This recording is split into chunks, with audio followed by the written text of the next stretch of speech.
தேவனுடைய ஜனமே, beloved children of God, இந்த தாவீது ராஜா எத்தனையோ பாதைகளின் ஊடாக கடந்து வந்தார். and this King David was passing through many paths. அவர் கடந்து வந்த பாதைகளை பற்றி அவர் சொல்லுகிறதை நாம் இங்கே வாசிக்கலாம். And we read about the path in which he was walking. 11வது வசனத்திலிருந்து 9வது வசனத்திலிருந்து வாசி. From 9th verse.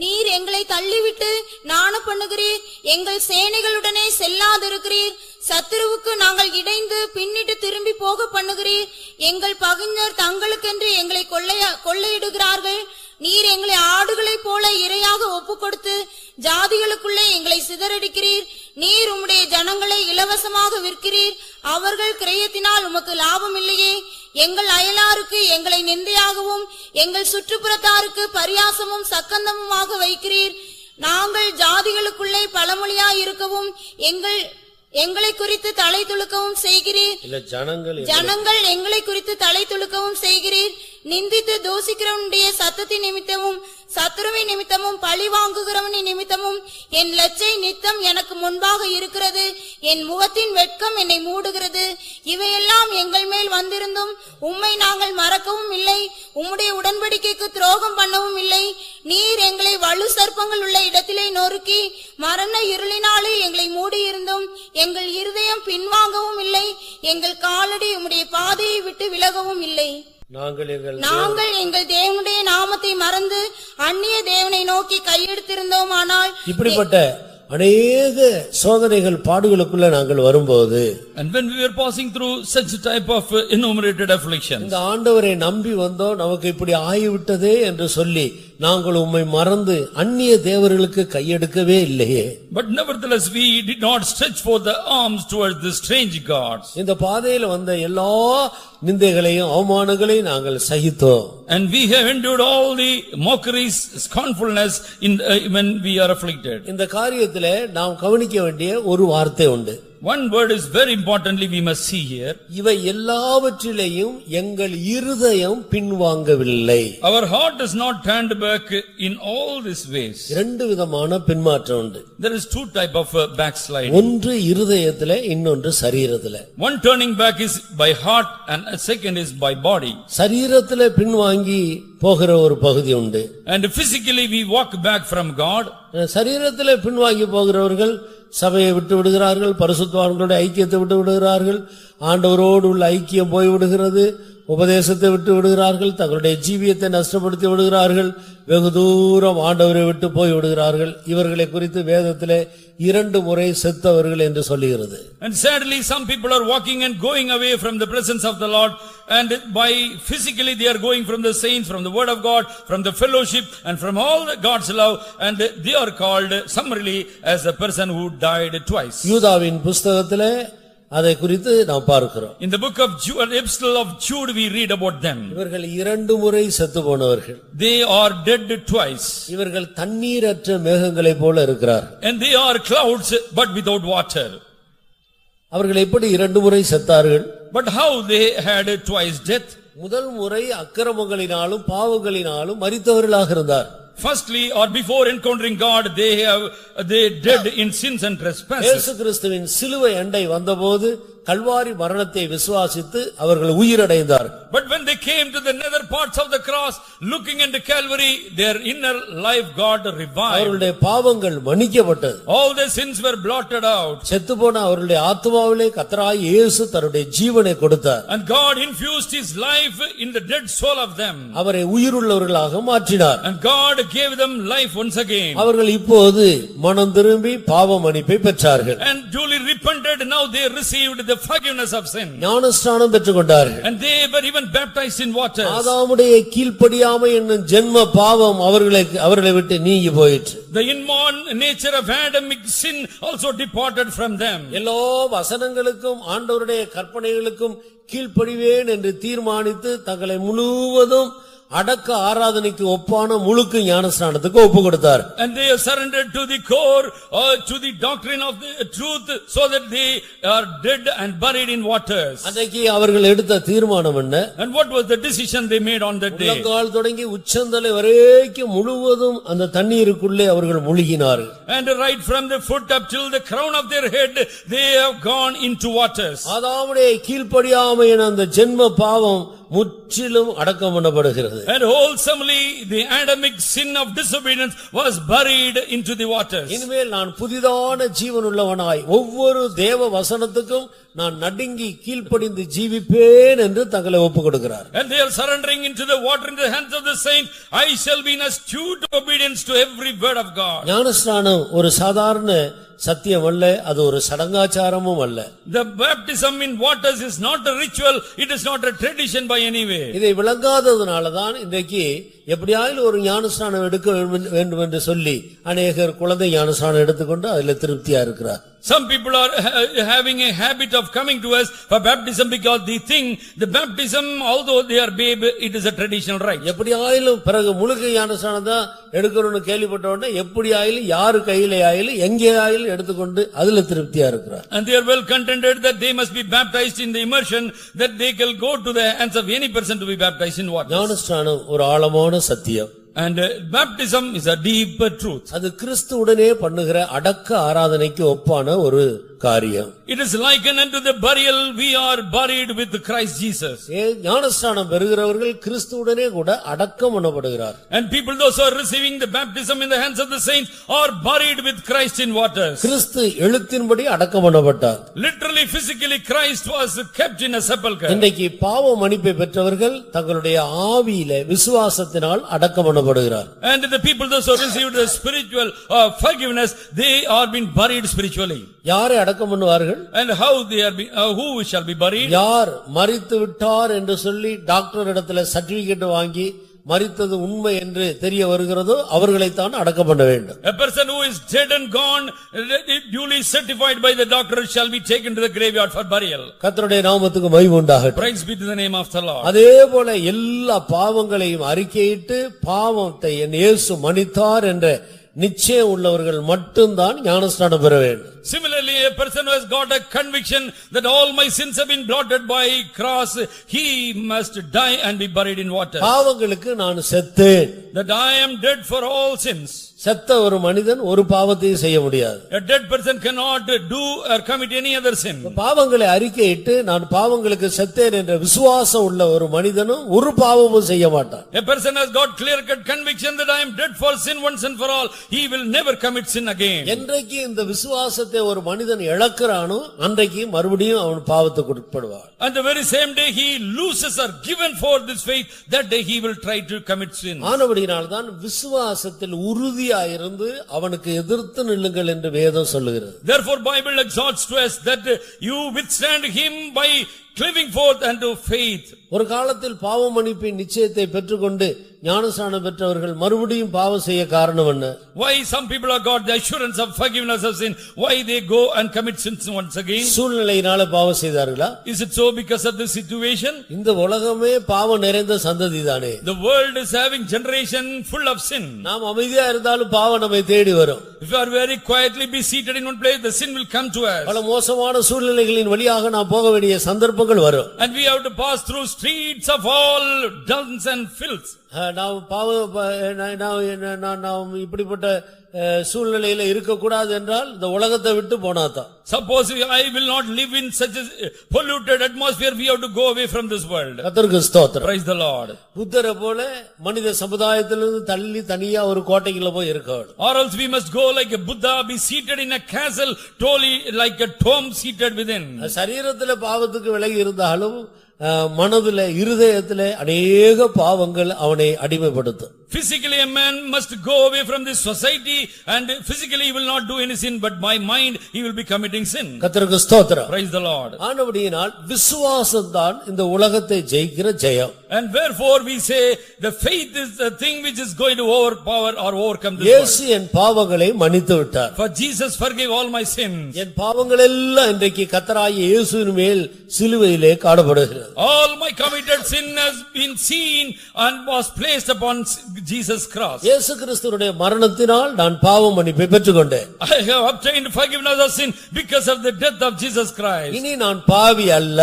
Henceforth I am not to be called as a sinner. இந்த விசுவாசத்தில் நாம் எவ்வளவு உறுதியா இருக்கிறோமோ அதுதான் நமக்கு ஜெயத்தை கொடுக்கும். And how much assurance we have in this, so much we will have victory. சூழ்நிலைகள் நிச்சயமாக நம்மை தேடி வரும். And situation shall be offering something to us. நாம் அப்படிப்பட்ட சூழ்நிலைகளுக்கு விலகி ஜீவித்தாலும் சந்தர்ப்பங்கள் சூழ்நிலைகள் நம்மை தேடி வரும். Although we will be eluding from some situations, but situation shall be knocking our doors. நான் ஒரு ஆக்சிடென்ட் இல்லாம கார் ஓட்ட முடியும் அப்படி ஒரு மனிதன் சொல்லுகிறான் என்று வைத்து. Suppose one person says, I will be driving, I will not have any breach or accident in my life. Crutches கூட வராமல் நான் டிரைவிங் பண்ணுவேன். I will drive my vehicle without getting any scratch upon. எப்படி ஆச்சரியமா இருக்கிறது எப்படி? How we will marvel at it. ரோட்ல ஒரு கார் ஒரு வண்டி ஒரு சைக்கிள் ஒண்ணும் ஓடக்கூடாது. And there must not be any vehicle playing on the roads. ஒரு 100 அடி அகலம் உள்ள ரோடா இருக்க வேண்டும். It is a 100 feet road. அது எந்த இடத்துலயும் ரோடு வளைந்து இருக்க கூடாது. And there must not be any bend or twists. நேரா போகிற ரோடா இருக்கு. It must be like a highway, very straight. யாரும் அந்த ரோட்ல நடக்க கூடாது. And nobody must be passerby or walking. ஒரு நாய் கூட குறுக்க வரக்கூடாது. Even dogs must not crisscross it. நான் ஒரு ஆக்சிடென்ட் இல்லாமல் ஓட்டுவேன்னு ஒரு மனுஷன் சொன்னா சொல்றதை வைத்து எல்லாரும் சிரிப்பாங்க. And if a person says in this line that I will not meet any accident, all people will laugh at him. கர்த்தருக்கு ஸ்தோத்திரம். Praise the Lord. அது ஜெயஜீவி இல்லையே. That is not a victorious life. ஏக சூழ்நிலைகள் மத்தியிலே நீ வெற்றிகரமாய் ஓட்டி முடிக்க வேண்டும். In the midst of all afflictions knocking, but you must have a victorious life. நிறைய வாகனங்கள் போய் வந்து கொண்டிருக்கிறது. Many vehicles are playing hither thither. அதன் மத்தியிலே நீ எந்த விதமான ஒரு சின்ன கிராச்சஸ் கூட இல்லாமல் ஓட்ட. But in the midst of all this crowd, that you must not have any scratch upon your vehicle. நான் ரொம்ப கவனமா இருந்தாலும் மற்றவர்கள் கவனத்தோடு வந்தால்தானே. And I will have all prudence and carefulness, but what happened to others? அப்போ நாமும் கவனமாக இருக்க வேண்டும், மற்றவர்களும் நம்ம மேல் வந்து விழாதபடிக்கு கவனமாக காத்துக்கொள்ள வேண்டும் என்றால் அதுதான் ஒரு விசுவாச ஜீவி. And I must keep myself, and also other people must not fall upon me. That is the faith life. விசுவாசம் உள்ளவர்களை கர்த்தரே வேலி அடைத்து காக்கிறார். And the people having this faith, God himself will hedge them and keep them. விசுவாசத்தை ஒரு மனிதன் என்றைக்கு இழக்கிறானோ அன்றைக்கு அவன் பாவத்துக்கு உட்படுகிறான். The day a person loses faith, from that day onwards he is going to sink into death. அதனாலதான் பரிசுத்த பவுல் இப்படி சொன்னார். And therefore Saint Paul says, நல்ல போராட்டத்தை போராடினேன், that I fought a very good fight. ஓட்டத்தை முடித்தேன், I have finished my course. விசுவாசத்தை காத்துக்கொண்டேன். I kept forth my faith. ஆனபடியினால்தான் நல்ல போராட்டத்தை போராடவும் ஓட்டத்தை முடிக்கவும் முடிந்தது. And therefore because of faith I was able to have a good faith and conclude my course. விசுவாசத்தை காத்துக்கொள்ளாவிட்டால் நல்ல போராட்டத்தை போராட முடியாது. Suppose he is not keeping forth faith in him, he cannot have a good fighting. ஓட்டத்தை முடிக்கவும் முடியாது, பாதியிலே நின்று விட வேண்டியதா. He cannot finish his course, but after the race it shall be stopped. விசுவாசத்தை காத்துக்கொண்டதினால் நான் ஓட்டத்தை முடித்தேன். Because I kept forth the faith, therefore I was able to accomplish my race. அப்ப கிறிஸ்தவனுக்கு இருக்கிற ஆபத்து என்ன? What is the peril or endangerment for a Christian? அவருடைய வீட்டில் இருக்கிற பொருட்கள் திருடு போகிறதல்ல. It is not that somebody will come and steal the commodities from house. அவருடைய விசுவாசம் திருடு போகாமல் காக்க வேண்டும். And he must keep forth the faith that he has got in his heart. யோபை எடுத்துக்கொள்ளுங்கள். Consider Job. யோபுக்கு இருந்தான எல்லாம் போய்விட்டது. Everything whatsoever he possessed, everything gone away from him. ஆனால் யோபு கடைசி வரைக்கும் தன்னுடைய விசுவாசத்தை காத்துக்கொண்டார். But up till his last, Job was able to stockpile the faith he had for him. எல்லாம் போய்விட்டது. Everything has gone away from him. ஆனால் யோபு விசுவாசத்தை இழக்கவில்லை. But he did not give up or renounce his faith. பிசாசு யோபோடு போராடுனதுடைய முக்கியமான காரியம் என்னன்னா அவருடைய விசுவாசத்தை திருட வேண்டும். Very important thing that the devil wants to grab from Job was the faith of him. அவருடைய உத்தமத்தை மாற்ற வேண்டும். That I must bring forth the integrity of him. யோபு சொன்னார், எல்லாம் போனாலும் என் ஆவி பிரியும் மட்டும் என் உத்தமத்தை என்னை விட்டு விலக்கேன். Although everything might go, but I will not come short of my integrity. எல்லாம் போகட்டும், கர்த்தர் கொடுத்தார், கர்த்தர் எடுத்தார், கர்த்தருக்கு ஸ்தோத்திரம். And let everything be gone from me.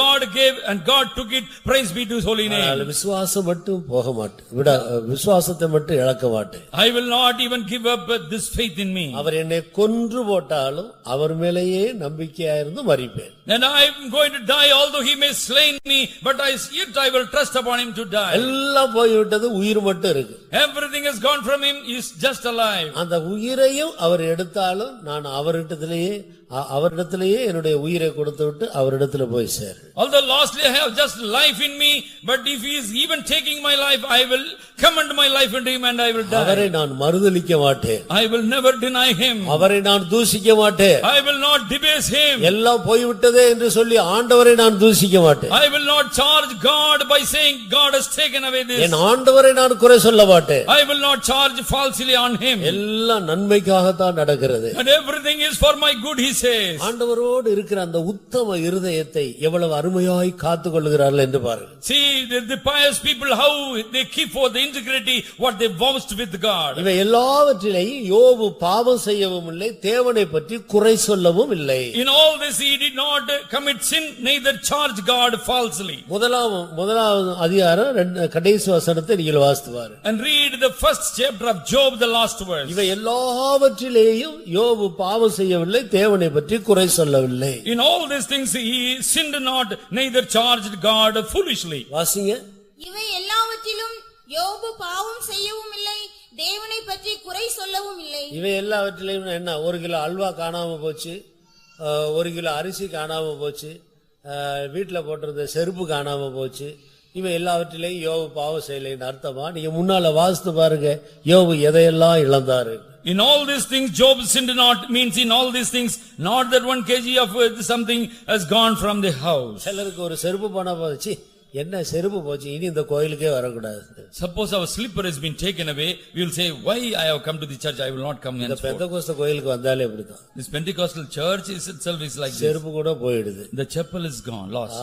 அப்படினால இனி என்னத்துக்கு இந்த ஆண்டவர் என் செருப்பை அவர் பாதுகாக்கலையே.